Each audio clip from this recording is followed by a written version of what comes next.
আসসালামু আলাইকুম। এডুবাদ চ্যানেলে তোমাদের সকলকে স্বাগতম। আজকে আমরা দেখব সপ্তম শ্রেণীর ইংরেজি বিষয়ের আমাদের ইউনিট 1 এর lesson number 6 in a restaurant. এর অর্থ হলো রেস্তোরাঁয়। এ নাম্বারে বলা আছে আনসার দিস কোশ্চেন্স। এই প্রশ্নের উত্তর দাও। এখানে প্রশ্নটি হলো have you ever eaten in a restaurant? If yes, where, when and whom with. এর অর্থ হলো তুমি কি কখনো কোনো রেস্তোরাঁয় খেয়েছো? যদি খেয়ে থাকো তবে কোথায়, কখন এবং কার সাথে? এই প্রশ্নটির উত্তর চলো দেখে নিই। আমাদের এতে থাকা প্রশ্নের উত্তরটি হবে ইয়েস আই হ্যাভ, হ্যাঁ আমি খেয়েছি। Just a few days ago I had lunch at Sultan dines at Bailey road. মাত্র কয়েকদিন আগে আমি বেইলি রোডে সুলতানস ডাইনে দুপুরে খাবার খেয়েছিলাম। My parents were with me, আমার বাবা মা আমার সাথে ছিলেন। তারপর আমাদের বি নাম্বারে বলা আছে listen to the teacher or audio and answer the following questions. এর অর্থ হলো শিক্ষকের ভাষা বা সিডি শোনো এবং নিচের প্রশ্নগুলোর উত্তর দাও। এখানে আমাদের টোটাল 7টি প্রশ্ন দিয়ে দিয়েছে। এই 7টি প্রশ্নের নমুনা উত্তর চলো দেখে নিই। আমাদের বিতে দেয়া প্রশ্নগুলোর নমুনা উত্তরগুলো হবে 1 নম্বর প্রশ্ন, how many people are sitting at the corner table? কোনার টেবিলটিতে কতজন মানুষ বসে আছে? এর উত্তরটি হবে 4 people are sitting at the corner table. কোনার টেবিলটিতে 4জন মানুষ বসে আছে। 2 নম্বর প্রশ্ন, how many menus does the waiter bring them? পরিবেশক তাদের জন্য কয়টি খাদ্য তালিকা এনেছে? The waiter brings them 3 menus. পরিবেশক তাদের জন্য 3টি খাদ্য তালিকা এনেছে। তারপর 3 number, why does Tuhin asks for a menu? Tuhin কেন একটি খাদ্য তালিকা চায়? Tuhin asks for a menu because his parents and sister have got menus. Tuhin একটি খাদ্য তালিকা চায় কারণ তার বাবা মা ও বোন তা পেয়েছে। তারপরে 4 নম্বর প্রশ্ন, what is the waiter ready for? পরিবেশক কিসের জন্য প্রস্তুত? এর উত্তরটি হবে the waiter is ready for taking orders. পরিবেশক অর্ডার নেওয়ার জন্য প্রস্তুত। 5 নম্বর প্রশ্ন, how many items of food have they order? তারা কত ধরনের খাদ্য অর্ডার করেছে? এর উত্তরটি হবে they have ordered 7 items of food. তারা 7 ধরনের খাবার অর্ডার করেছে। তারপর আমাদের 6 নম্বর প্রশ্ন, who wants some chips? How many of them will eat ice cream? কে কিছু চিপস চায়? তাদের মধ্যে কতজন আইসক্রিম খাবে? এর উত্তর হবে Tuhin wants some chips. Tuhin কিছু চিপস চায়। All of them will eat ice cream. আর তারা সবাই আইসক্রিম খাবে। 7 নম্বর প্রশ্ন, why does mister Khan like mineral water not any soft drinks? কেন জনাব খান কোনো কোমল পানীয় নয়, খনিজ পানি পছন্দ করেন? এর উত্তরটি হবে mister Khan likes mineral water not only soft drinks because soft drinks are bad for health. জনাব খান কোনো কোমল পানীয় নয়, খনিজ পানি পছন্দ করেন, কারণ কোমল পানীয় স্বাস্থ্যের জন্য ক্ষতিকর। তারপরে আমাদের পরের পৃষ্ঠায় সি নাম্বারে বলা আছে ওয়ার্ক ইন পেয়ার্স, জোড়ায় কাজ করো। Write a dialogue between a waiter and a customer in a restaurant giving and taking orders for the following food items. এই লাইনটির অর্থ হলো নিম্নলিখিত খাবারের পদগুলোর জন্য অর্ডার দিয়ে ও নিয়ে কোনো রেস্তোরাঁয় একজন পরিবেশক ও ক্রেতার মধ্যে কথোপকথন লেখো। When you finish writing act out the dialogue. যখন তোমার লেখাটি শেষ করবে তুমি এই ডায়ালগটি অভিনয় করবে। এখানে প্রথমে আমাদের বক্সের শব্দটি দিয়ে দিয়েছে রাইস, এর অর্থ হলো ভাত।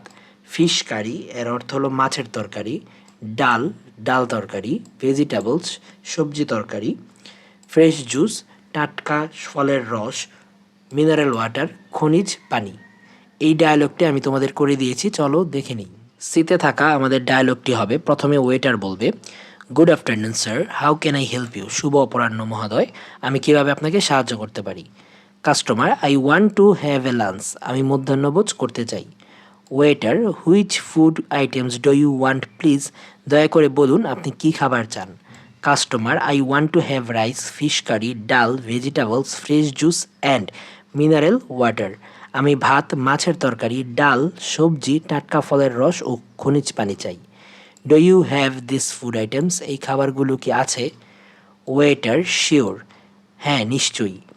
We have this food items, এই খাবারগুলো আমাদের আছে।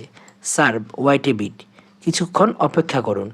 I am bringing the food, আমি খাবার নিয়ে আসছি। কাস্টমার, ওকে ঠিক আছে। Waiter, here are the food, এই যে আপনার খাবার। কাস্টমার, থ্যাঙ্কস, ধন্যবাদ। তারপর আমাদের lesson number 7, at a railway station. Railway স্টেশনে নাম্বারে বলা আছে, listen to the teacher or audio for the announcement at a railway station and answer the following questions. এর অর্থ হলো, রেলওয়ে স্টেশনের ঘোষণার জন্য শিক্ষকের ভাষা অথবা সিডি শোনো এবং নিচের প্রশ্নগুলোর উত্তর দাও। এখানে আমাদের নিচে 7টি প্রশ্ন দিয়ে দিয়েছে। এই 7টি প্রশ্নের নমুনা উত্তর চলো দেখে নিই। আমাদের লেসন 7-এ থাকা এর প্রশ্নগুলোর নমুনা উত্তরগুলো হবে, প্রথম প্রশ্নটি, what is the announcement for? ঘোষণাটি কিসের জন্য? এর উত্তর হবে, the announcement is for the Subarna express to Chittagong. ঘোষণাটি চট্টগ্রাম সুবর্ণ এক্সপ্রেসের জন্য। 2 নম্বর প্রশ্ন, where is the train going? রেলগাড়িটি কোথায় যাচ্ছে? এর উত্তর হবে, the train is going to Chittagong. ট্রেনটি চট্টগ্রাম যাচ্ছে। 3 নম্বর প্রশ্ন, what platform will the Subarna express stand at? Subarna express কোন প্ল্যাটফর্মে দাঁড়াবে? এর উত্তরটি হবে, সুবর্ণ express will stand on platform 1। সুবর্ণ এক্সপ্রেস প্ল্যাটফর্ম 1-এ দাঁড়াবে। তারপর আমাদের 4 নম্বর প্রশ্ন, where can the passengers buy their tickets? যাত্রীরা কোথায় তাদের টিকিট কিনতে পারবে? এর উত্তরটি হবে, the passengers can buy their tickets at counter number 5 of the booking office. যাত্রীরা বুকিং অফিসের 5 নং কাউন্টার থেকে টিকিট কিনতে পারবে। 5 নম্বর প্রশ্ন, why should a passenger not travel by train without a ticket? একজন যাত্রীর কেন টিকিট ছাড়া রেলগাড়িতে ভ্রমণ করা উচিত নয়? এর উত্তর হবে, a passenger shouldn't travel by train without ticket because it is a punishable offence by law. একজন যাত্রীর টিকিট ছাড়া ট্রেনে ভ্রমণ করা উচিত নয়, কারণ আইন অনুযায়ী এটি শাস্তিযোগ্য অপরাধ। 6 নম্বর প্রশ্ন, where are the passengers asked to wait to get on the train? ট্রেনে ওঠার জন্য যাত্রীদেরকে কোথায় অপেক্ষা করতে বলা হয়? এর উত্তর হবে, the passengers are asked to wait on platform 1 to get on the train. ট্রেনে ওঠার জন্য যাত্রীদেরকে 1 নং প্ল্যাটফর্মে অপেক্ষা করতে বলা হয়। তারপর 7 নম্বর প্রশ্ন, what are the passengers asked to do get to the platform? প্ল্যাটফর্মে উপস্থিত হতে যাত্রীদের কি করতে বলা হয়? এর উত্তর হবে, the passengers are asked to use foot over bridge to get to the platform. প্ল্যাটফর্মে যাওয়ার জন্য যাত্রীদেরকে ফুট ওভার ব্রিজ ব্যবহার করতে বলা হয়। তারপর আমাদের বি নম্বরে বলা আছে, write a similar announcement for the passengers of A luxury bus at a bus station. এর অর্থ হলো, বাস স্টেশনে একটি বিলাসবহুল বাসের যাত্রীদের জন্য এরকম একটি ঘোষণা লেখো। Give the passengers necessary instructions including departure and arrival times, place and time for lunch break etcetera in the announcement.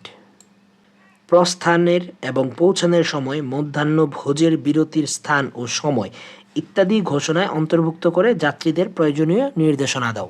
আমি এইখানে এই অ্যানাউন্সমেন্ট আমি তোমাদের তৈরি করে দিয়েছি, চলো দেখে নিই। বি নাম্বারে দেয়া আমাদের অ্যানাউন্সমেন্টটি হবে, গুড আফটারনুন প্যাসেঞ্জার্স, শুভ অপরাহ্ন যাত্রীবৃন্দ। Here is an announcement for the dream transport to Chittagong. চট্টগ্রামগামী ডিম পরিবহন সম্পর্কে একটি ঘোষণা। The bus will arrive at the station at 12:30 p.m. and depart at 1 p.m. from here. বেলা 12:30 বাসটি স্টেশনে আসবে এবং 1টায় প্রস্থান করবে। On the way to Chattogram, there will be a lunch break at 2:30 p.m. at a Dhansiri restaurant, Comilla. বেলা 2:30 কুমিল্লার ধানসিঁড়ি রেস্টুরেন্টে মধ্যাহ্নভোজে বিরতি দেওয়া হবে। The passengers who have collected tickets are requested to wait at the lounge. যে সকল যাত্রীবৃন্দ টিকিট সংগ্রহ করেছেন তাদেরকে আরাম কক্ষে অপেক্ষা করার জন্য অনুরোধ করা হলো। Please don't get on the bus without a ticket.